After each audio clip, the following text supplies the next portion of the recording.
High বন্ধুরা, আমি আজ এই ভিডিওর মাধ্যমে এমন কিছু আলোচনা করতে চলেছি যা আপনার জীবন বদলে দেবে। আমি একটি বইয়ের বুক সামারি তুলে ধরছি। বইটির নাম হলো the power of positive thinking. বইটির লেখক নরম্যান ভিনসেন্ট পেল। লেখক প্রথমেই বলেছেন, বিলিভ ইয়োর সেলফ। নিজের প্রতি একটি আত্মবিশ্বাস তৈরি করতে হবে।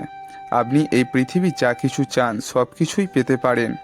যেমন ধরুন, আপনার চোখ বন্ধ করে কিছুক্ষণের জন্যে বলা হলো যে আপনি একটি বাঘের ছবি ইমেজিন করতে, তো সাথে সাথে আপনার ব্রেন আপনার একটি বাঘের ছবি ব্রেনের মধ্যে এসে যায়, আপনার ভাবনা চিন্তার মধ্যে এসে যায়। ঠিক তেমনই আমরা আমাদের জীবনে যেমন চিন্তা ভাবনা করব, ঠিক তেমনই আমাদের জীবনের পরবর্তী লাইফ বা পরবর্তী স্টেপে আমরা সেইগুলো বাস্তবে রূপান্তরিত হতে দেখি। যেমন ধরুন, আমরা যদি গরিব মাইন্ডসেট নিয়ে চিন্তাভাবনা করি, তেমন আমরা গরিব থেকে গরিব হব। আমরা যদি ধনীদের মতো মাইন্ডসেট নিয়ে চিন্তাভাবনা করি, ধনী থেকে ধনী হব।